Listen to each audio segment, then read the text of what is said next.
Assalamualaikum warahmatullahi wabarakatuh. Alhamdulillah, alhamdulillahi rabbil alamin. Wassalatu wassalamu ala asrafil anbiya'i wal mursalin wa ala alihi wa sahbihi ajma'in. Amma ba'du. Segala puji hanya bagi Allah, Tuhan semesta alam, dan hanya kepadanya kita memohon pertolongan, baik atas urusan dunia maupun urusan agama. Doa dan keselamatan semoga terlimpah pada Nabi dan Rasul termulia, beserta para keluarganya, para sahabatnya, dan semuanya. Syukur atas segala nikmat dan hidayahnya, sehingga kita semua bisa bertemu secara virtual di Jumat berkah ini. Marilah terlebih dahulu kita doakan saudara-saudari kita yang sakit agar disehatkan, yang terkena musibah agar dikuatkan, serta semoga ibadah ini di Jumat yang berkah ini juga menjadi amal jariah bagi orang-orang tua kita semuanya yang telah mendahului kita.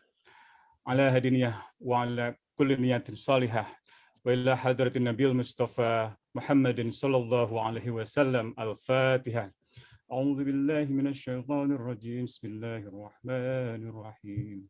Alhamdulillahi rabbil alamin arrahmanir rahim maliki yaumiddin. Iyyaka na'budu wa iyyaka nasta'in ihdinas siratal mustaqim. Siratal ladzina an'amta 'alaihim ghairil maghdubi 'alaihim waladdallin. Para jemaah yang dirahmati Allah Subhanahu wa taala, terima kasih atas kehadiran jemaah sekalian. Ada beberapa hal sebelum Jumat virtual ini kita mulai yang perlu disampaikan.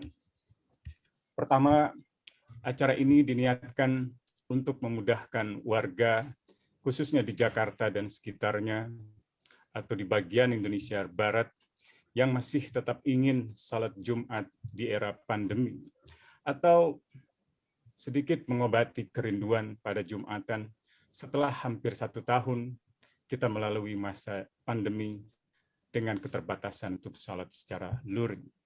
Saat ini pun kita tahu persebaran COVID-19 masih sangat tinggi, bahkan muncul klaster-klaster terbaru. Dan masih saja ada masjid-masjid di Jakarta yang tetap menggelar Jumat secara luring. Mudah-mudahan niat ini bisa diterima oleh sebanyak mungkin jamaah. Niat lainnya adalah kami ingin mencoba memiliki kesempatan belajar melalui khutbah dari para khatib yang diharapkan dapat memberikan pencerahan kepada masyarakat, kepada kita semua, dan wabil khusus kepada kami yang masih ingin belajar. Tidak ada sponsor apapun kecuali berupa pinjaman akun Zoom dari Mbak Anita Wahid dan juga infak pribadi. Adapun dasar pertimbangan dari pelaksanaan salat Jumat virtual ini telah coba kami tuangkan di dalam buletin Jumat yang dapat diakses oleh para jamaah, yang isinya adalah pandangan para ulama dari dalam dan juga dari luar negeri. Di antaranya adalah fatwa Syekh Al-Husain Ayyub Said yang mengikuti mazhab Malikiyah, satu dari 4 mazhab yang dianut di Indonesia. Salat Jumat dalam pandangan mereka melalui televisi atau alat-alat komunikasi yang paling mutakhir, khususnya di masa darurat penyebaran pandemi COVID-19 seperti sekarang ini, di mana masjid-masjid banyak yang ditutup, di mana jamaah dianjurkan tidak berkumpul secara fisik untuk sementara waktu, diperbolehkan dan tidak dilarang, setidaknya tidak ada larangan yang mutlak. Ada pula pendapat lainnya dari Sekretaris Komisi Fatwa Majelis Ulama Indonesia, Kiai Asrorun Niam, yang juga kami lampirkan bersama dengan pandangan Sekretaris Majelis Tarjih dan Tajdid Muhammadiyah, Muhammad Masudi, hingga anggota Majelis Tarjih dan Tajdid Muhammadiyah, Kiai Wawan Gunawan Abdul Wahid, yang pada intinya dapat disimpulkan bahwa tidak ada larangan yang mutlak, bahkan banyak yang telah mempraktikannya. Mudah-mudahan ijtihad kecil ini dapat diterima, namun sekiranya ada kekeliruan, mohon dibukakan pintu maaf sebesar-besarnya. Termasuk sekiranya para kiai sepuh atau otoritas Majelis Ulama Indonesia menempatkannya sebagai hal yang keliru, tentu kami dengan rendah hati bersedia untuk melakukan koreksi pada kesempatan yang akan datang. Jadi, ijtihad ini para jemaah sangat bersifat sementara, sehingga sangat terbuka untuk kembali dalam situasi normal di masa-masa yang akan datang. Tidak ada niat sedikit pun untuk mengubah syariat maupun rukun salat Jumat. Para jemaah yang dirahmati Allah Subhanahu wa taala, seperti dikatakan di awal ijtihad ini juga hendak dijadikan sebagai sebuah forum belajar bersama, berjamaah, perihal nilai-nilai kebajikan. Karena itu perkenankan kami untuk menamakannya sebagai Masjid Jami Hilful Fudul atau Public Virtue. Masjid tentu kita tahu adalah tempat bersujud, mengabdi pada Tuhan, dan hal-hal bermanfaat bagi kemanusiaan yang pahalanya sangat besar. Sedangkan jami artinya mengumpulkan atau mencakup semua orang untuk beribadah dan juga menguatkan pergerakan kemanusiaan universal. Karena sifatnya yang virtual, maka kata masjid dan kata jami ini juga kami artikan sebagai sujud, bukan tempat sujud bersama secara fisik saja, tetapi juga sujud bersama dalam arti yang lebih luas, mengabdi Tuhan secara bersama, secara virtual, melalui kegiatan yang bermanfaat bagi kemanusiaan. Tentu seperti haji yang diambil dari kata-kata hajja yahujju, yang berarti berziarah. Kami tentu tidak ingin seperti banyak orang yang pergi ke Makkah secara fisik, tetapi hatinya kepada Allah. Semoga kita tergolong orang-orang yang bersujud lahir dan batin, bersujud secara jasmani dan rohani, bersujud secara raga dan juga hati di dalam sebuah naungan virtual masjid utama di tengah kota-kota seperti Jakarta yang menjadi jantung peradaban Indonesia. Atau mudah-mudahan ia bisa menjadi pusat kegiatan dan pergerakan hak asasi manusia, demokrasi, dan juga keadilan sosial. Inilah sekilas penjelasan yang dapat kami sampaikan sebelum kita mulai pelaksanaan salat Jumat. Dan sekali lagi, jika terdapat kekeliruan, kehilafan dari kami mohon dibukakan pintu maaf yang seluas-luasnya. Dan selanjutnya, diberitahukan bahwa kepada para jamaah bahwa khatib hari ini sekaligus imam adalah Kiai Haji Imam Nahei dengan tema khutbahnya Islam dan Hak Asasi Manusia, terutama hak-hak kaum perempuan. Suatu tema yang akan selalu menjadi perbincangan manusia sepanjang zaman, terlebih di dalam momen Hari Perempuan Internasional yang akan jatuh pada hari Senin 8 Maret mendatang.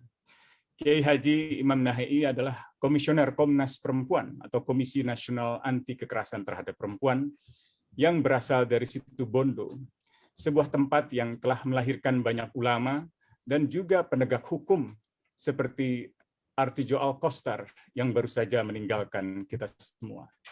Al-Fatihah untuk almarhum. Bertindak sebagai Bilal, Kiai Rodilansah Roland Gunawan. Alhamdulillah Kiai Nahei dan juga Kiai Rodilansah telah hadir di antara kita dan dimohon kepada para jamaah untuk memperhatikan adab salat Jumat virtual yang diumumkan oleh panitia di awal acara, dan jangan lupa untuk berwudu, hadap kiblat, menyimak khutbah syariat dan rukun-rukun salat, dengan juga mematikan mikrofon, video, dan pesan komunikasi lainnya demi kekhusyuan acara kita pada hari ini. Kecuali mungkin juru bicara isyarat, dan bagi yang memerlukan bahasa isyarat silahkan pin ke akun juru bicara isyarat atau JBI atas nama Mbak Firda atau atas nama Mbak Eka. Pengumuman selanjutnya kami mohon doa restu bahwa dalam waktu yang tidak terlalu lama Hilful Fudul atau Public Virtue akan meluncurkan satu laporan tentang situasi perlindungan para pembela keadilan sosial pembela hak-hak kaum perempuan, hak-hak kaum minoritas di Indonesia. Dan itu akan dilangsungkan insya Allah pada akhir Maret 2021. Karena waktu salat duhur, salat Jumat telah masuk atau sebentar lagi akan masuk, maka dipersilahkan nanti kepada Bilal untuk memulai acara dan juga kepada khatib untuk segera melanjutkan prosesi setelahnya. Demikian mungkin pengumuman yang hendak pengurus sampaikan. Sekali lagi terima kasih atas perhatian para jamaah. Kurang lebihnya kami mohon dibukakan pintu maaf yang sebesar-besarnya. Mudah-mudahan kita semua selalu mendapatkan syafaatnya Rasulullah Shallallahu Alaihi Wasallam. Selanjutnya kita akan menunggu waktu zuhur. Wabillahi taufiq wal hidayah. Wassalamualaikum warahmatullahi wabarakatuh.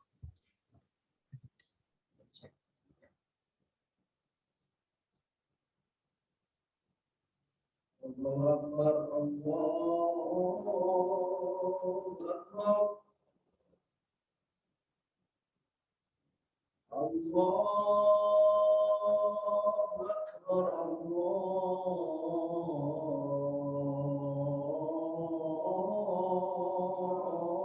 Akbar. Asyhadu an la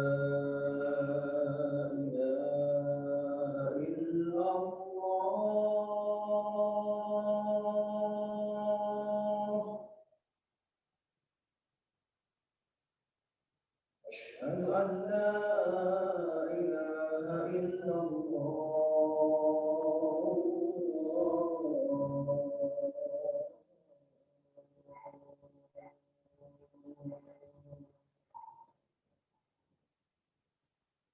أشهد أن محمدا رسول الله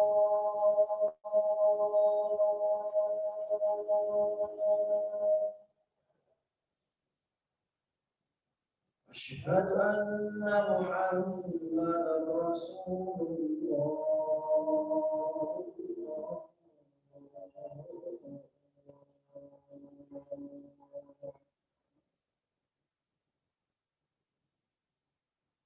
حي على الصلاة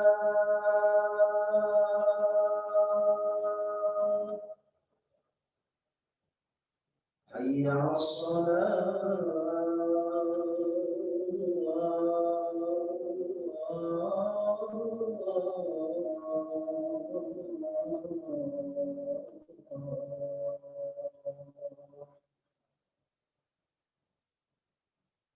حي على الفلاح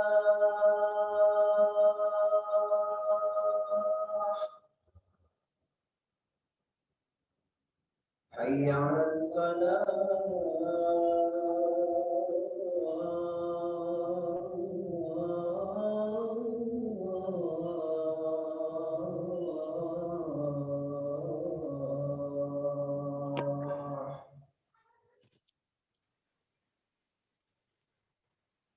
الله أكبر الله أكبر لا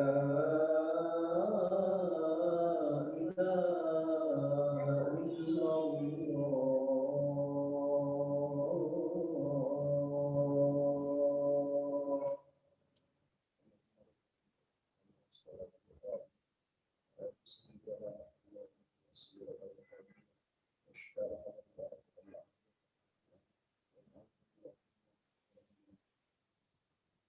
Ayah ma'asyiral muslimin wa zumratal mu'minin rahimakumullah.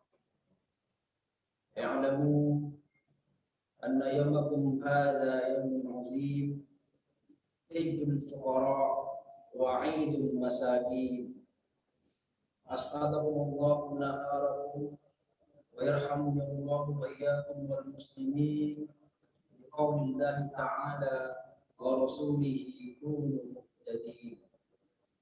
A'udzu billahi minasy syaithanir rajim.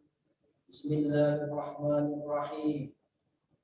Ya ayyuhalladzina amanu إذا نودي للصلاة من يوم الجمعة فاسعوا إلى ذكر الله وذروا البيع ذلكم خير لكم إن كنتم تعلمون.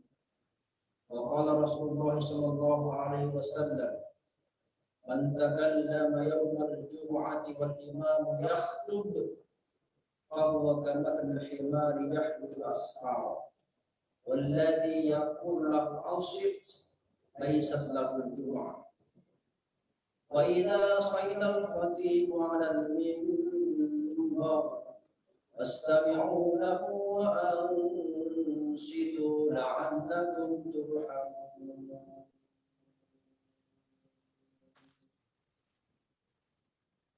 Assalamualaikum warahmatullahi wabarakatuh.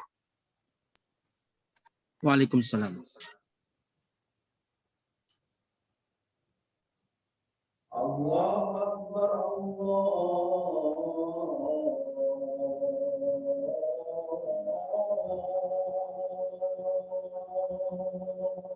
Akbar.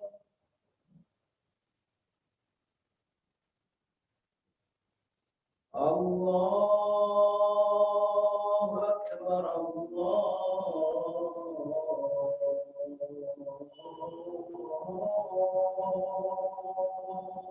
Akbar. Asyhadu an la ilaha illallah.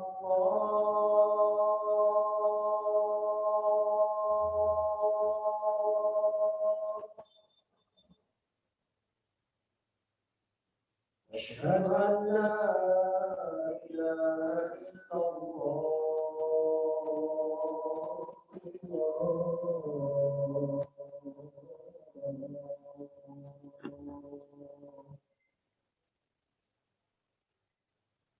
أشهد أن محمدا رسول الله.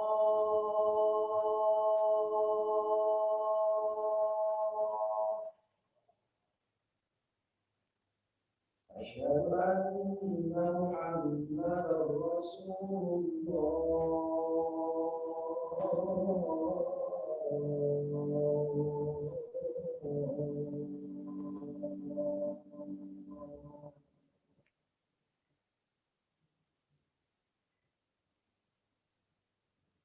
حي على الصلاة.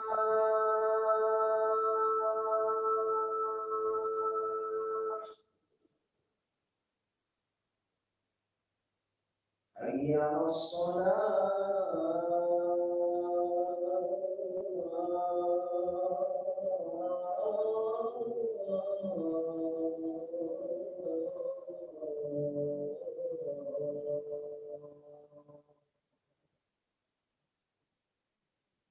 حي على الفلاح.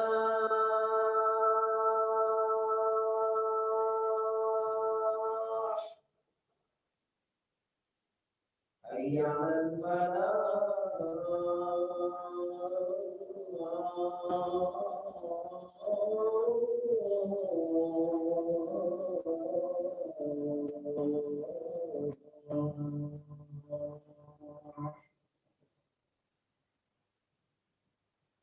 الله أكبر، الله أكبر. لا إله إلا الله.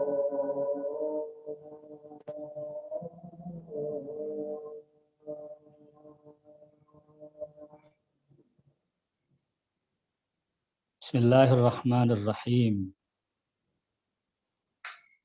Alhamdulillahilladzi syarrafal insan bihamlil amanah wa nahahu wa zajarahu anil kidbi wal khiyanah wa harrama alaihi al-ghadara wal baghya wa udwanah walladzi karramal insana bit tauhidi wal iman wa 'allamahul bayan wa mayyazahu bil 'aqli ala sa'iril makhluqat faja'alahu ya'ishu bihadfin samin wa ja'alahu mufakkiran يسمو بفكره. قال الله سبحانه وتعالى: ولقد كرمنا بني آدم وحملناهم في البر والبحر ورزقناهم من الطيبات وفضلناهم على كثير ممن خلقنا تفضيلا. أحمده تعالى على أن أوجب على العباد آداء الحق إلى المستحق ورغبهم في الإحسان إلى جميع الخلق. وأشهد أن لا إله إلا الله وحده لا شريك له الذي جعل جزاء الإحسان الإحسان وأخبر أنه لا تكسب كل نفس إلا عليها وأن سعيها لها ولا تزر وازرة وزر أخرى كما في محكم القرآن. وأشهد أن محمدا صلى الله عليه وسلم عبده ورسوله المبعوث بأكمل تشريع على الإطلاق وبعث ليتم مكارم الأخلاق وأرسله الله تعالى رحمة للعالمين إلى يوم التلاق. اللهم صل وسلم على سيدنا محمد وعلى آله الذين جاهدوا في الله حق جهاده لإخراج العباد من عبادة العباد إلى عبادة الله خالق العباد ومن جور الأديان إلى عدل الإحسان ومن ضيق الدنيا إلى سعة الدنيا والآخرة. فكانوا أعدل الناس وأنفع الناس للناس وأرحم الناس للناس وخير أمة أخرجت للناس. أما بعد فيا أيها الناس اتقوا الله حق تقاته ولا تموتن إلا وأنتم مسلمون. Para hadirin jamaah Jumat yang dimuliakan oleh Allah Subhanahu wa Ta'ala, Islam adalah agama kemanusiaan, namun di saat yang sama ia juga agama ketuhanan. Al-Islam huwa ad-din bainal insaniyah wal ilahiyah atau bainal ilahiyah wal insaniyah. Disebut sebagai agama ilahiyah karena ia diwahyukan oleh Allah yang Maha Rahman dan Rahim melalui para nabi dan para rasulnya. Disebut sebagai agama insaniyah karena ia sepenuhnya hadir untuk menebarkan kerahmatan kepada seluruh semesta ciptaan Allah tanpa kecuali. Benda hidup, benda mati, jin, manusia yang beriman dan yang tidak beriman, dan seluruh makhluk Allah yang kita ketahui maupun yang tidak diketahui, semuanya berada di dalam rahmatan lil alamin. Agama dihadirkan untuk sepenuhnya menjamin kemaslahatan umat manusia, bukan sebaliknya manusia untuk menjaga atau melindungi agama. Tidaklah aku utus engkau, wahai Kanjeng Nabi Muhammad sallallahu alaihi wasallam, kecuali rahmat bagi alam semesta.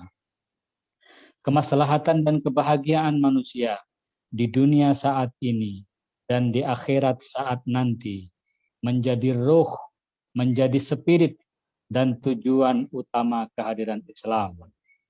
Ulama besar abad ke-7 Ibnul Qayyim al-Jauzi menyatakan, fa innas syari'ata mabnaha wa asasuha 'alal hikami wa masalihil ibad fil ma'asi wal ma'ad wa hiya adlun kulluha wa rahmatun kulluha wa masalihu kulluha wa hikmatun kulluha wa kullu mas'alatin kharajat 'anil adli ilal jawr wa 'anil rahmati ila diddiha wa 'anil maslahati ilal mafsadah wa 'anil hikmati ilal 'abas falaysat minas syari'ah wa in udkhilat fiha bita'wil. Artinya pondasi dan basis syariah adalah kebijaksanaan dan kemaslahatan hamba Tuhan di kehidupan saat ini dan di akhirat saat nanti. Syariah adalah keadilan itu sendiri, kerahmatan, kemaslahatan, dan kebijaksanaan. Setiap persoalan yang keluar dari keadilan menuju kezaliman, dari kasih menuju bengis, dari kemaslahatan menuju kerusakan, dari kebijaksanaan menuju kesia-siaan, maka bukanlah dari bagian syariah sekalipun diatasnamakan syariah. Syariah adalah keadilan Allah di bumi, kasih sayangnya, naungannya, dan kebijaksanaannya. Teks yang dikutip oleh banyak ulama ini menunjukkan dengan tegas bahwa spirit dan roh syariah adalah kebijaksanaan, keadilan, kerahmatan, dan kemaslahatan.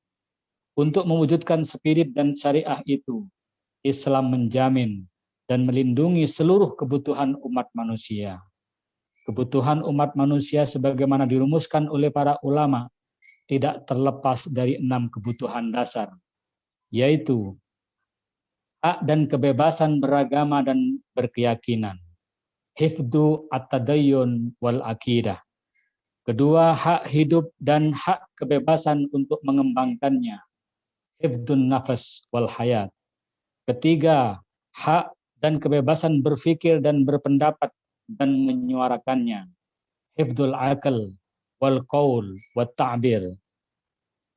Berikutnya adalah hak dan kebebasan untuk bereproduksi, hifdzu an-nasl wat tanasul.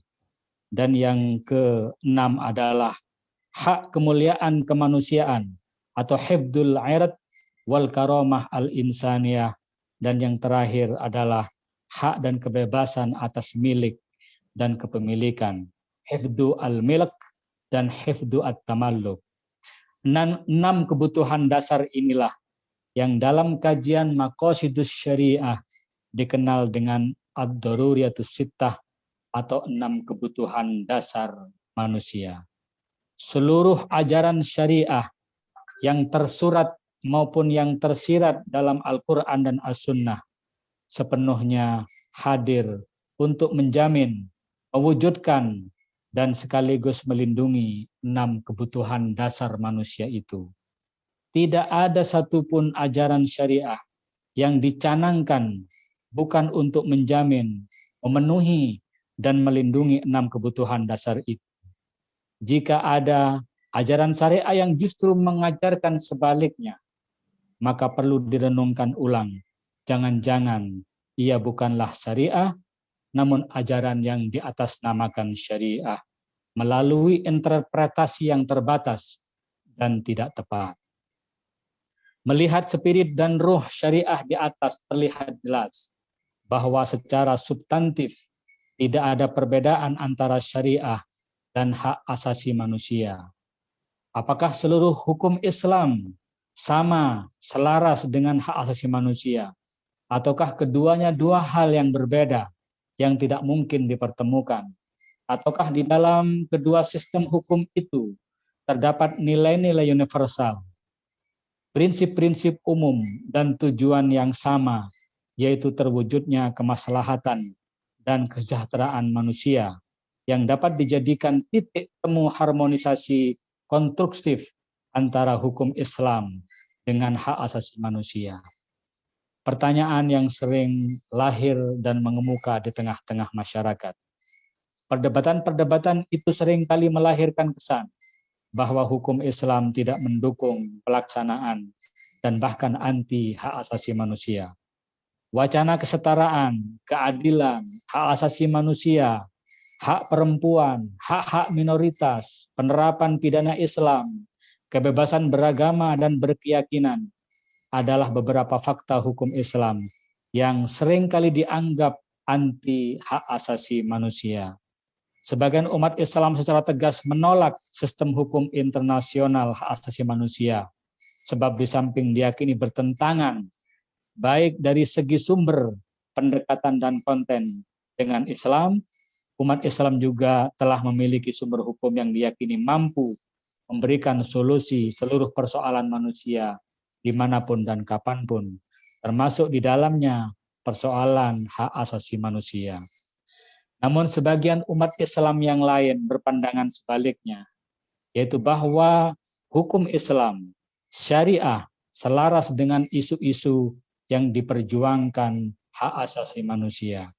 Argumentasi mereka adalah sejak sekitar 14 abad tahun yang lalu, Rasulullah Shallallahu Alaihi Wasallam telah memproklamirkan kesetaraan manusia, anti diskriminasi, anti kekerasan, perlindungan hak hidup, khususnya hak hidup perempuan ketika itu, hak reproduksi, kebebasan berkeyakinan, hak kepemilikan, dan lain-lain. Rasulullah telah memproklamirkan itu semuanya. Jadi menurut pandangan ini, tidak ada satu hukum Islam pun yang bertentangan dengan hukum internasional hak asasi manusia. Jikapun diandaikan telah terjadi kontradiktif, kemungkinan disebabkan karena penafsiran yang kaku, tidak tuntas, dan statis terhadap teks yang menjadi sumber hukum Islam, bukan karena ajaran Islam itu sendiri. Solusi yang ditawarkan kelompok ini adalah mewujudkan hak asasi manusia yang Islami, yang murni bersumber dari Al-Quran dan As-Sunnah. Di pihak lain, lahir pandangan dari sebagian umat Islam yang menyatakan bahwa memang benar telah terjadi persinggungan dan kontradiktif antara hak asasi manusia dengan hukum Islam.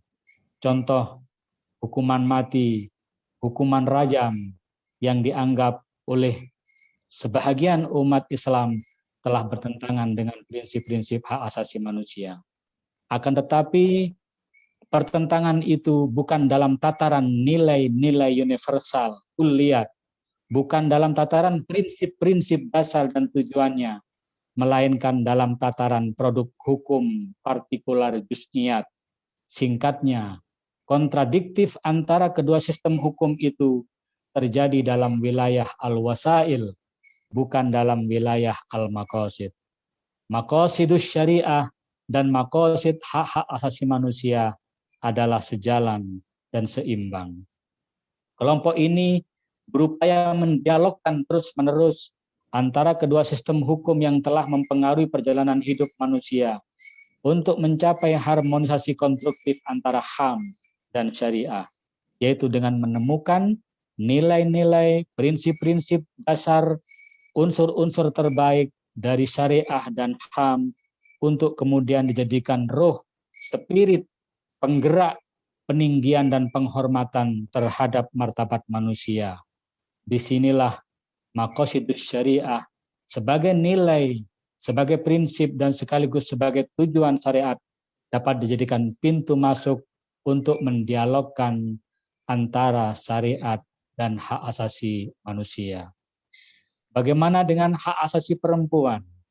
Telah ditegaskan di dalam Al-Quran dan As-Sunnah bahwa hukukul mar'ah adalah hukukul insan, bahwa hak-hak perempuan adalah juga hak asasi manusia. Dari aspek kemanusiaannya, dari aspek al-insaniyah dan kemuliaannya di hadapan Tuhan yang Maha Esa, al-akramiyah, laki-laki dan perempuan adalah setara. Jikapun berbeda, bukan dalam tataran kemanusiaan dan kemuliaannya di hadapan Tuhan, melainkan dari aspek dan peran-peran budaya sosialnya. Pembahagian waris misalnya, yang terkadang berbeda antara laki-laki dan perempuan, bukan didasarkan pada kemanusiaan dan kemuliaannya di hadapan Tuhan, melainkan didasarkan pada peran-peran budaya dan sosialnya. Demikian pula soal kepemimpinan perempuan, baik di ruang domestik maupun di ruang publik, perwalian dan isu-isu lainnya, seluruhnya lebih didasarkan pada peran sosial, bukan pada kemanusiaannya.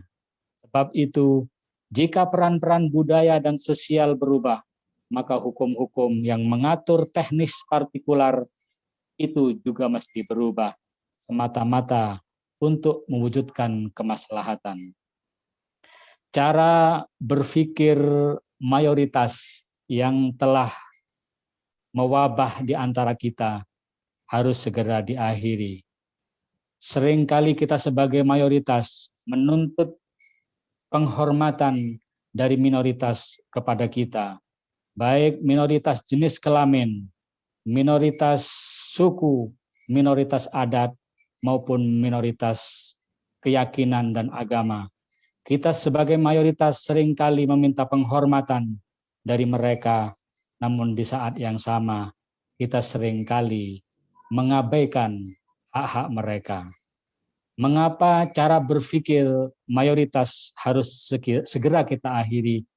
Karena Allah Subhanahu wa Ta'ala tidak pernah membeda-bedakan antara mayoritas dan minoritas. Semuanya di hadapan Allah adalah manusia yang sempurna yang diciptakan oleh Allah. Walaqad karramna bani Adama. Seluruh umat manusia adalah setara. Bahkan bagi Allah Subhanahu wa Ta'ala, satu jiwa adalah sama nilainya dengan seluruh umat manusia. Dalam Al-Quran Allah berfirman, Man qatala nafsan bighairi nafsin aw fasadin fil ardi faka'annama qatalan nasa jami'a. Barang siapa yang membunuh satu jiwa saja dan atau berbuat kerusakan di muka bumi, maka seakan-akan dia telah membunuh seluruh umat manusia.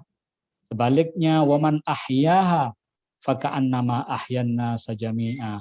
Barang siapa yang menghidupkan satu jiwa saja, maka seakan-akan dia telah menghidupkan seluruh jiwa-jiwa manusia.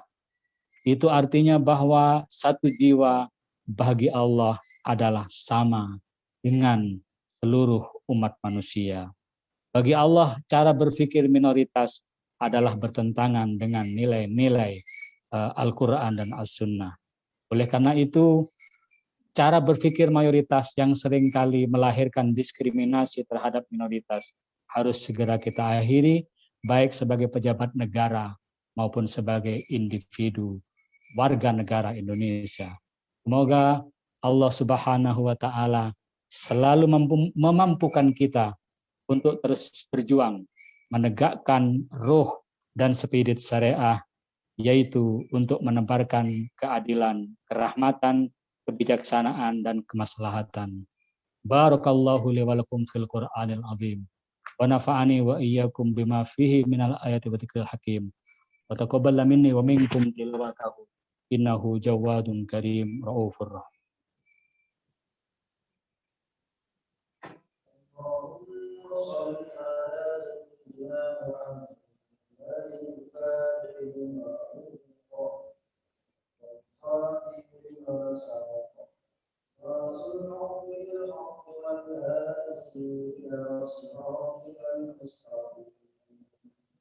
وعلى آله حق قدره ومقداره العظيم.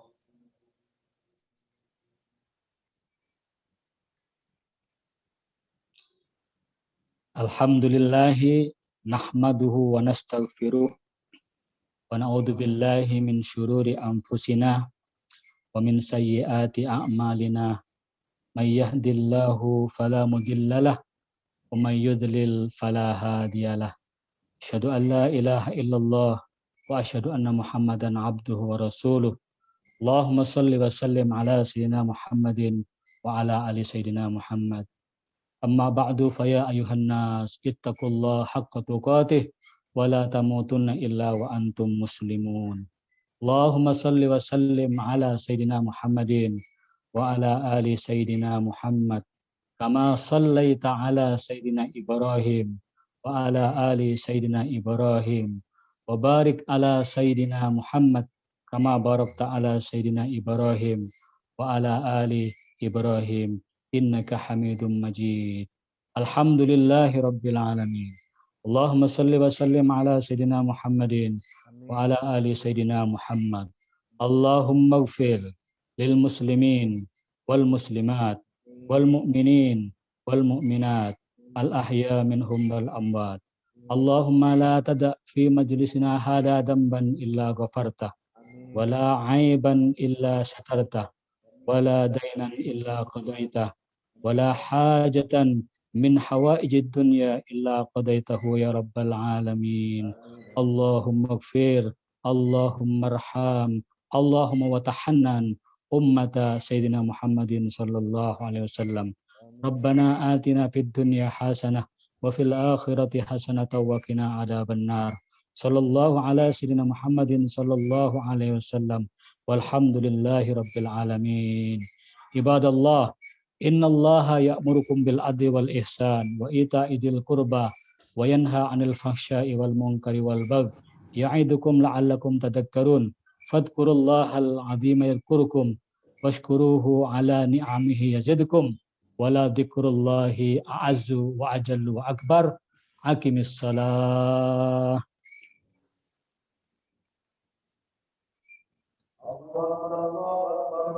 أشهد أن لا إله إلا الله وأشهد أن محمدا رسول الله. حي على الصلاة حي على الفلاح قد قامت الصلاة قد قامت الصلاة. الله أكبر الله أكبر لا إله إلا الله. La ilaha illallah Muhammadur Rasulullah sallallahu alaihi wasallam. Diniatkan di dalam hati untuk ijtima' dan berjamaah fi qulubina, dan berniat untuk mengikuti imam. Sholli fardul jum'ati rak'ataini mustaqbilal qiblah imaman lillahi ta'ala. Sholli fardul jum'ati rak'ataini mustaqbilal qiblah imaman lillahi ta'ala. Allahu akbar.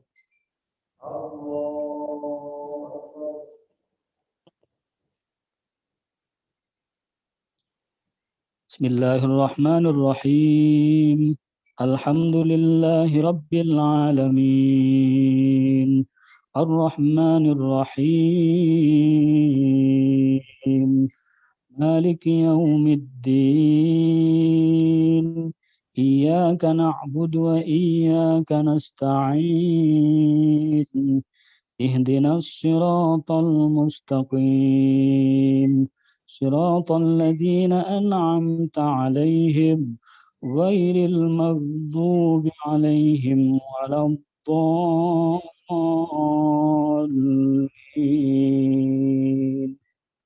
Amin.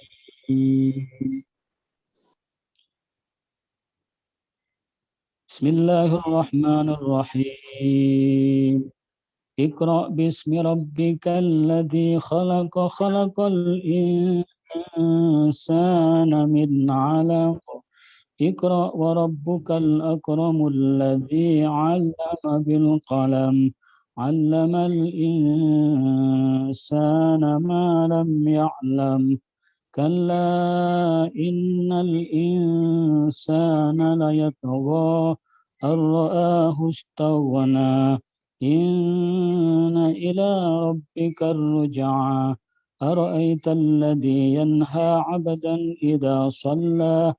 Ara'aita in kana 'alal huda aw amara bit-taqwa. Ara'aita in kadzdzaba wa tawalla alam ya'lam bi anna Allaha yara. Kalla la illam yantahi lanasfa'an bin nasiyah. Nasiyatin kadibatin khati'ah. Falyad'u nadiyah. Sanad'u zabaniyah. Kalla la tuti'hu wasjud waqtarib. Allahu akbar. Sami'allahu liman hamidah. Allahu akbar. Allahu akbar. Allahu akbar. Allahu akbar. Bismillahirrahmanirrahim. Alhamdulillahi rabbil alamin. Ar-Rahmanir Rahim. مالك يوم الدين إياك نعبد وإياك نستعين اهدنا الصراط المستقيم صراط الذين أنعمت عليهم غير المغضوب عليهم ولا الضالين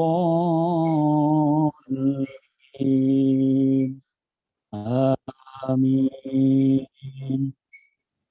بسم الله الرحمن الرحيم إذا جاء نصر الله والفتح ورأيت الناس يدخلون في دين الله أفواجا فسبح بحمد ربك واستغفره إنه كان توابا الله أكبر سمع الله لمن حمده الله أكبر الله أكبر الله أكبر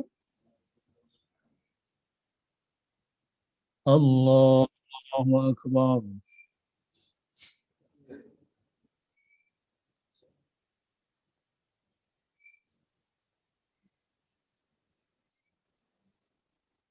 اللهم صل على سيدنا محمد.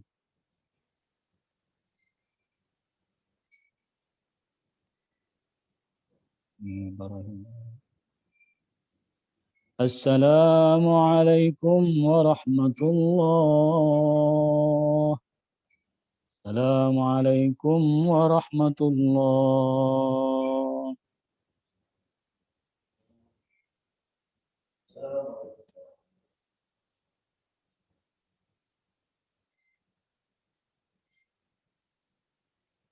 Alhamdulillahirabbil alamin. Alhamdulillah sudah selesai pelaksanaan sholat Jumat. Monggo Gus Usman. Terima kasih Kiai. Assalamualaikum warahmatullahi wabarakatuh. Demikianlah para jemaah acara Jumat virtual yang kita gelar hari ini, dan tentu mudah-mudahan ibadah kita diterima oleh Allah Subhanahu wa taala. Dan apabila masih ada yang hendak beramah tamah atau sudah harus kembali beraktivitas, tentu kami persilahkan untuk meninggalkan ruang virtual ini dan selamat beraktivitas kembali. Namun demikian, apabila masih ada yang ingin disampaikan dari para jamaah, masukan kepada takmir, kepada para pengurus, dan juga mungkin pertanyaan kepada imam atau khatib, dipersilahkan. Saya Mas Usman. Monggo. Pertama, saya terharu betul ikut sholat Jumat virtual ini. Luar biasa. Ada segelintir anak manusia yang memfasilitasi ibadah manusia kepada Allah Subhanahu wa taala di tengah pandemi kayak begini. Dan ini adalah jalan keluar yang sangat bagus, yang sangat hebat, dan saran saya ini harus segera disosialisasi. Yang kedua, didiseminasi, artinya jangan hanya masjid ini, masjid virtual ini yang ada, tapi juga kita ciptakan masjid-masjid lain. Ada host-host lain yang menyelenggarakan acara serupa, dan saya sedang mengkampanyekannya di banyak grup ini. Itu saja komentar saya. Terima kasih sekali lagi. Assalamualaikum warahmatullahi wabarakatuh. Waalaikumsalam warahmatullahi wabarakatuh. Terima kasih Mas Helmi Hidayat. Apabila masih ada masukan, pertanyaan, atau koreksi atas apa yang kami lakukan, dipersilahkan. Mas Usman, saya Mas Usman. Oh, silakan Mas Heru dari Ombudsman ya? Iya Mas, ini sudah saya sebarkan ke teman-teman juga, termasuk ke jejaring yang ada di konteks saya. Ya, terima kasih, ini sudah alhamdulillah sudah bisa menjalankan sholat Jumat secara virtual. Mengingat di kantor kami sudah 42 yang terkena COVID. Jadi alhamdulillah kita bisa bertemu di virtual sholat Jumat ini. Ini sangat bermanfaat sekali Mas Usman. Terima kasih mudah-mudahan Mas Usman dan teman-teman sekalian mendapat pahala barokah yang besar dari Allah Subhanahu wa taala. Amin. Amin ya rabbal alamin. Terima kasih Mas Heru Cahyono. Memang ada klaster baru di rumah ibadah di Jakarta yang menimbulkan angka yang lebih tinggi. Mudah-mudahan bagi jemaah atau umat muslim yang masih ingin salat Jumat, ruang virtual semacam ini bisa terus diperluas di mana saja. Seperti Mas Helmi tadi katakan, siapa saja dapat meng-host, siapa saja dapat menggelar ibadah Jumat virtual di mana saja. Terima kasih sekali lagi. Ya. Saya boleh. Mbak Bini Bohari, silakan Mbak Bini. Terima kasih banyak sudah diundang dan saya juga sangat terharu bisa ikut sholat Jumat. Nah, sudah lama sekali nggak boleh ikut sholat Jumat gara-gara perempuan soalnya. Terakhir kali saya sholat Jumat tuh tahu nggak, waktu saya masih mahasiswa tahun 80-an, coba habis itu nggak boleh. Jadi terima kasih sekali dan saya juga akan sebarkan ke berbagai jejaring tentang Majelis Taklim Jumatan ini yang ada di saya. Terima kasih sekali lagi. Terima kasih Mbak Bini. Kiai Imam Nahai mungkin bisa menjelaskan bagaimana para santriwati di pesantren ikut Jumatan selalu. Mudah-mudahan itu bisa diterima oleh banyak masyarakat. Kalau ada lagi, silakan. Mas Usman, ada pertanyaan? Ya, Mas siapa ini? Mas Adi ya? Dida. Oh, silakan. Dida. Oh ya, saya tidak. Oh, Mbak Dida, silakan. Ya, Dida Darul Ulum. Saya dari Pasar Minggu, ini Pak Kiai Imam sama Pak Usman Hamid. Saya menyimak dari awal dan memang ini luar biasa. Ada juga ini ya, untuk kalangan tunarungu juga bisa ikut. Saya ada pertanyaan ini Pak Kiai. Tadi yang Pak Kiai sampaikan itu bagi saya itu menarik sekali. Mulai tentang hukukul insan, yang awalnya hukukul insan, hak-hak asasi manusia, lalu Pak Kiai fokuskan kepada hukukul mar'ah ya, jadi hak-hak perempuan. Jadi kan juga ada bicara tentang konteks budaya dari penafsiran gitu ya, yang maksudnya turunnya wahyu itu kan ada konteks budaya gitu. Misalnya hak waris itu kan setengah untuk perempuan, laki-laki itu satu ya karena konteks budayanya begitu. Nah, konteks budaya berubah, akhirnya konteks hukum juga berubah. Nah, pertanyaan saya ini, mungkin nggak sih Pak Kiai, kalangan perempuan itu juga mengisi mengisi tempat-tempat yang selama ini didominasi kaum laki-laki dalam peribadatan. Misalnya tentang menjadi khotibah gitu ya, khotibah. Jadi khotib perempuan salat Jumat, misal, lalu imam perempuan salat Jumat, yang mana makmumnya juga masyarakat umum, tidak hanya perempuan tapi juga laki-laki secara umum. Mungkin nggak kira-kira sampai ke sana? Itu pertanyaan saya. Terima kasih. Mas Dida, terima kasih. Mbak Nufus, silahkan. Lalu Mas Adi, lalu kita ke Imam. Ke Mas. Ya. Halo, makasih banyak undangannya Mas Usman. Ini kabar baik bahwa ada sholat Jumat bisa dilaksanakan secara virtual. Pertanyaan saya, maaf kalau ini setback karena saya baru tidak mengikuti dari awal.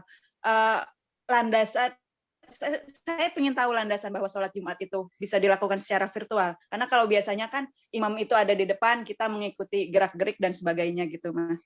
Tapi bahwa ini bisa dilakukan, kabar baik, dan saya akan sebarkan ke teman-teman saya juga. Gitu, Mas Usman. Makasih banyak. Terima kasih, Mbak Nufus. Silakan Mas Adi, lalu kita ke Kiai Imam. Oke. Makasih Pak Kiai Imam. Bagi sebagian orang yang belum bisa menerima sholat Jumat online ini, argumen mereka diantaranya adalah mereka masih membayangkan satu kesatuan ruang itu sebagai satu kesatuan ruang fisik. Belum terbayangkan bagi mereka adanya satu kesatuan ruang virtual. Itu yang pertama. Terus yang kedua mungkin agak melanjutkan ke Mbak Nufus. Bagi mereka yang menolak itu, argumen yang satu lagi adalah posisi imam harus di depan secara fisik dari makmum.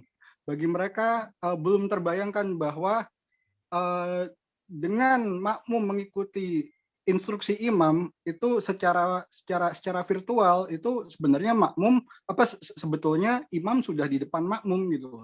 Itu bagaimana menjelaskan itu Pak Kiai? Terima kasih. Terima kasih Mas Adi. Monggo, baik. Ini tugas kedua ini ya. Ya, memang ini masalah fikih itu selalu ada ruang perdebatan ya. Kalau di kitab-kitab fikih kan perempuan itu bisa juga melakukan sholat Jumat. Sesungguhnya kenapa sholat Jumat tidak diwajibkan pada perempuan, itu kan juga sesungguhnya pertimbangan sosial juga. Karena kalau ikut Al-Qur'annya, seperti yang dibacakan oleh Bilal tadi itu, idza nudiya lis-sholati min yaumil jum'ah fas'au itu kan amarnya, perintahnya kepada laki-laki dan kepada perempuan. Tapi kenapa kemudian sama dengan aqimus sholah, laksanakanlah sholat, itu kan perintahnya pada laki-laki dan perempuan. Tapi kenapa kemudian perempuan ketika itu tidak diwajibkan, itu bisa jadi karena ada situasi sosial yang tidak menjamin keamanan perempuan untuk melakukan sholat Jumat. Oleh karena itu ulama-ulama mengatakan bahwa ketidakwajiban perempuan sholat Jumat itu rukhsah, itu keringanan gitu.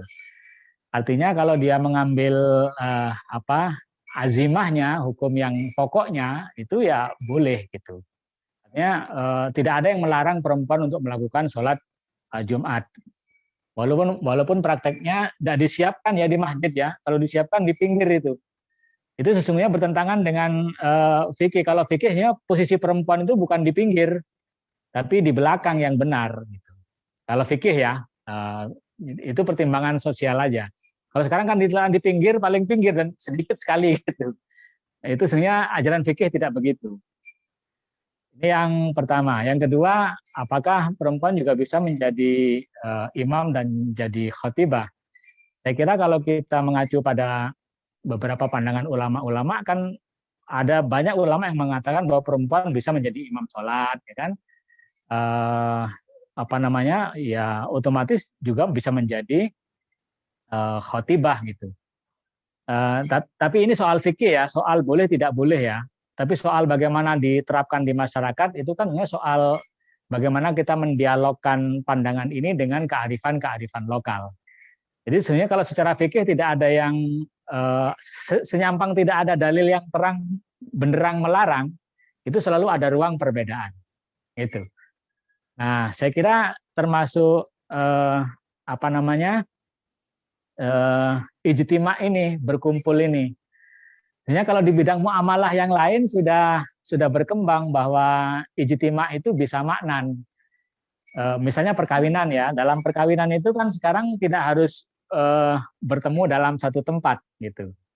Jadi ittihadul majelis sama majelis itu adalah dari aspek waktu dan aspek tempat, tapi secara makna, secara substansi gitu. Nah, saya kira walaupun kita ini berpisah secara badan, tapi secara substansi kita ijtima. Jadi kalau di dalam perkawinan sudah banyak yang berpandangan bahwa ijtima itu bisa maknan, bisa substansi, secara substansi. Nah, di ibadah ini saya melihat pendapat-pendapat ulama masa lalu belum ada yang berpendapat begitu, kecuali ulama kontemporer seperti yang ditulis oleh Mas Hamid di dalam Tor Jumat virtual kita itu. Saya kira itu sudah argumen yang cukup bagus. Saya kira itu Mas. Makasih. Mohon maaf. Terima kasih Kiai. Mas John, silakan. Udah Usman, thank you banget, keren banget nih acaranya. Cuman sayang memang saya terlambat karena saya salah paham. Saya pikir ini bukan Jumatan benar, cuman khutbahnya aja yang divirtualkan. Jadi mohon maaf terlambat, tapi saya pikir begitu. Yang kedua, saya pengen ini aja. Ada satu tradisi, saya nggak tahu ya kalau di luar negeri, tapi kalau di Indonesia itu pasti selalu ada kotak amal gitu. Nah, saya membayangkan yang ke depan sih usul itu bisa tetap ada gitu dalam proses pada saat khotib atau sholat Jumatnya gitu. Jadi membagikan kotak amal atau dalam bentuk virtual, itu aja sih. Nah, itu bisa jadi Ya nggak tahu, mungkin buat dana perjuangan public virtu atau apa gitu. Atau yang penting kepentingan maslahat umat. Itu aja. Wassalamualaikum. Terima kasih. Sukses selalu. Terima kasih Mas John.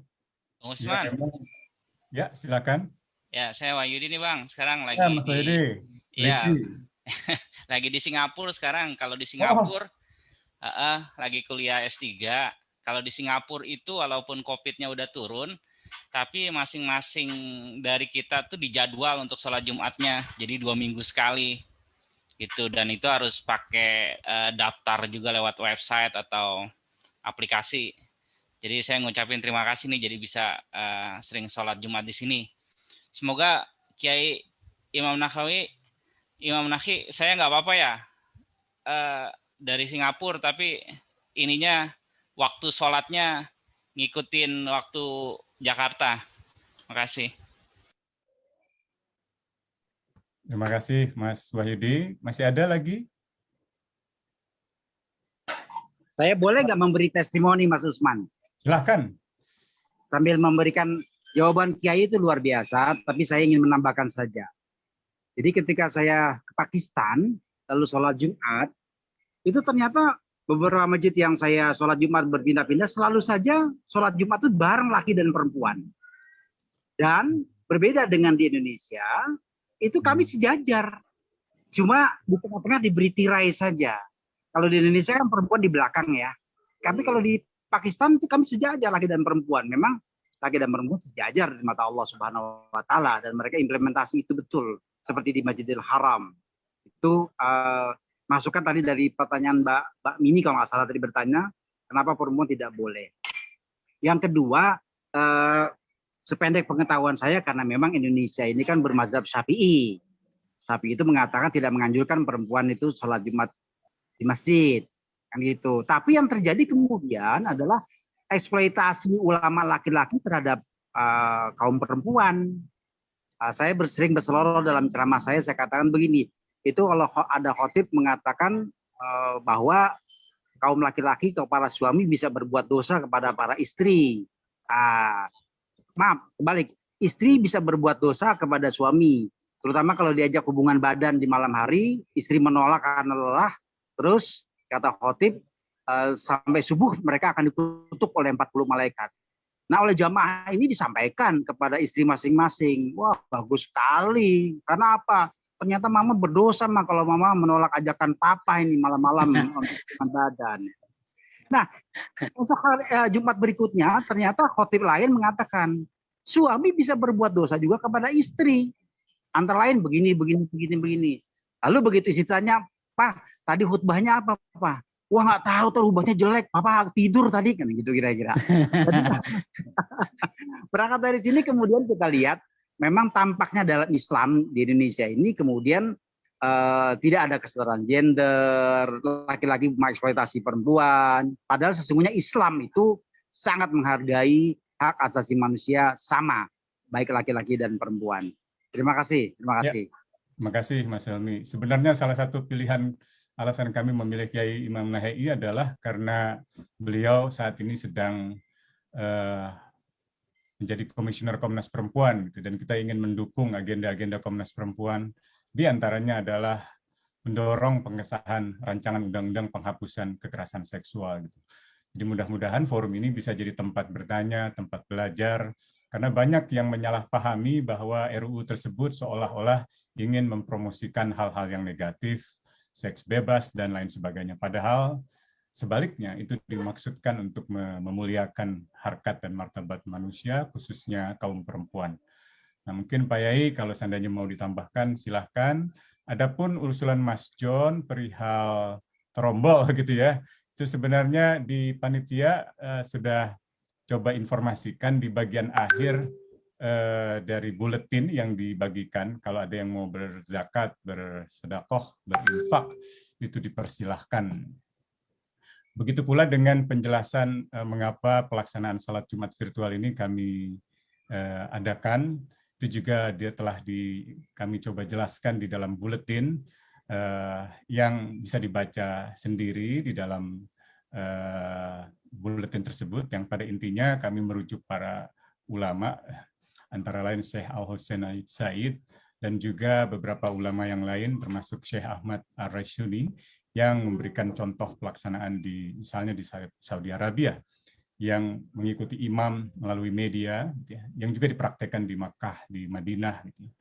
Ada banyak penjelasan yang kami tuangkan, saya tidak ingin mengambil waktu, mungkin alangkah baiknya mungkin itu dimanfaatkan penjelasan itu. Tentu saja itu terbuka pada kehilafan kami, terbuka pada kekeliruan kami, dan apabila ada kesalahan kami akan perbaiki dalam kesempatan yang akan datang. Pak Yai mau nambahkan mungkin? Cukup, Mas. Cukup. Saya sedikit, Pak Ketua DKM. Oh, ya ini DKM Kudul nih. Silakan Pak. Ya, yang terhormat Bapak Ketua DKM Gus Usman. Sedikit pertanyaan kepada Pak Kiai Imam Nahai. Jadi setelah saya baca buku almarhum Kang Jalal tentang dahulukan akhlak di atas fikih, itu saya tidak baca lagi fikih Pak Kiai, dan itu salah. Jadi tapi saya melihat artinya dalam proses Jumatan ini saya melihat fungsinya Pak Usman. Jadi yang pertama sangat berfungsi dalam mengisi ruang batin, ruang spiritualitas, dan saya lihat juga yang ikut kan para aktivis ya, teman-teman kita semua, di mana saya kira ya kita juga butuh siraman rohani, butuh spiritualitas, karena banyak orang yang menganggap kita ini liberal. Nah buktinya enggak, kita sampai Jumatan pun maksakan, saya di Bandung nih, ikut Jumatannya Gus Usman. Jadi dari sisi kemanfaatan saya kira banyak sekali manfaatnya, mengisi ruang spiritual, kemudian silaturahmi, kita semua bisa berjumpa. Dan betul saya tadi sepanjang ikut Jumatan ini sangat terharu. Kemudian ketiga, kita juga bisa memperoleh ilmu. Katanya dalam satu periwayatan dulu Jumatan itu boleh tanya jawab. Nah mungkin Jumatannya dalam khutbah kita tidak tanya jawab, tapi setelah Jumatan ini kita bisa tanya jawab dengan Pak Kiai Imam Nahai. Ini menggembirakan buat saya. Nah, apakah kemanfaatan itu Pak Kiai Imam dalam tradisi fikih bisa jadi juga bagian penting dari istinbat hukum gitu? Jadi mungkin secara fikihnya saya tidak tahu, tapi secara pemanfaatannya sangat bermanfaat gitu Gus Usman. Ini sekaligus pertanyaan buat Pak Kiai Imam Nahai. Terima kasih, saya akan ikut terus Jumatan ini insya Allah. Atur nuhun Kang Wawan, mangga monggo. Kiai. Iya, saya meyakini bahwa dalam ibadah itu juga ada mana yang prinsip dan mana yang sesungguhnya berkaitan dengan cara ya. Dalam konteks sholat Jumat ini yang prinsip adalah bagaimana ritual sholat Jumat itu tidak berubah. Artinya 2 rakaat gitu ya, dilakukan hari Jumat gitu, itu prinsip. Tapi berkaitan dengan cara bagaimana dia dilaksanakan, bagaimana cara berkumpulnya dan seterusnya, itu saya kira berkaitan dengan teknis ya, wasilah istilahnya. Nah, wasilah itu saya kira bisa berkembang sesuai dengan perkembangan zaman. Artinya sebenarnya sudah ada banyak sih pernyataan-pernyataan yang mengatakan bahwa al-jamaah itu kan di dalam hadis ada yang mengatakan alaikum bil jamaah ya. Hendaklah kamu jamaah. Jamaah itu apa? Ada yang mengatakan jamaah itu adalah jika engkau hatimu itu berpaut, saling merasakan, saling empati, walaupun abdanuhum itu mutafarriqah, walaupun badannya bercerai-berai ada di mana-mana. Fi ayyi mahal wa ayyi buldan gitu ya, di mana-mana. Itu tetap jamaah walaupun badannya berpisah-pisah tapi hatinya menyatu gitu. Jadi di dalam konteks-konteks yang lain sudah dijelaskan bahwa jamaah itu tidak harus bertemu badan gitu. Bahkan saya tadi sempat berpikir ya, justru virtual ini tempat kita berlatih menyambungkan hati. Karena kita terlalu sering bertemu badan tapi hatinya enggak ketemu gitu. Jadi kayaknya menarik ini kalau ruang ini justru untuk berlatih kita untuk mempertemukan hati ke hati. Gitu. Kita sering lupa ketemu badan tapi hatinya enggak nyambung. Gitu. Saya kira itu bahagian dari fikih ya. Jadi ada mana yang prinsip, mana yang wasail, mana yang sarana. Sarana ini tentu saja bisa berubah. Saya kira itu aja Kang Wawan tentang akhlak dan fikih itu memang kita selama ini selalu fikih itu seakan-akan primadona gitu. Sementara akhlak itu agak berada di luar halal haram gitu. Maka sekarang kan sudah ada upaya, terutama di saya sangat berkeinginan bagaimana akhlak ini justru mewarnai fikih ini. Tidak boleh ada fikih yang lepas dari nilai-nilai moral dan etika serta tujuan mengapa fikih itu hadir. Saya kira itu. Terima kasih. Mohon maaf. Terima kasih Pak Kiai. Pokoknya saya taklid kepada Pak Imam Nahai. Saya marjanya Pak Imam Nahai itu marja saya.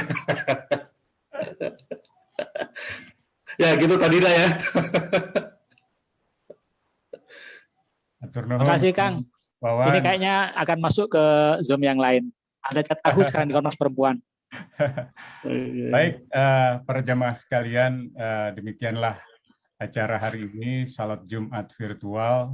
Sekali lagi kami ucapkan terima kasih. Mudah-mudahan ijtihad ini dapat diterima oleh para ulama sepuh, para kiai, dan juga Majelis Ulama Indonesia untuk mengobati kerinduan atau kehausan akan siraman rohani dari umat masyarakat kita yang masih tetap ingin beribadah salat Jumat di masa pandemi. Dan kita tahu bahwa klaster-klaster di rumah ibadah mulai bermunculan. Mudah-mudahan wadah virtual semacam ini dapat mengobati, dapat memudahkan bagi warga masyarakat yang masih tetap ingin menjalankan ibadah salat Jumat. Sekali lagi, apabila ada pertanyaan tentang mengapa salat Jumat virtual ini kami laksanakan, penjelasan para ulama baik dari dalam maupun dari luar negeri yang telah kami tuangkan di dalam buletin, mudah-mudahan itu diterima.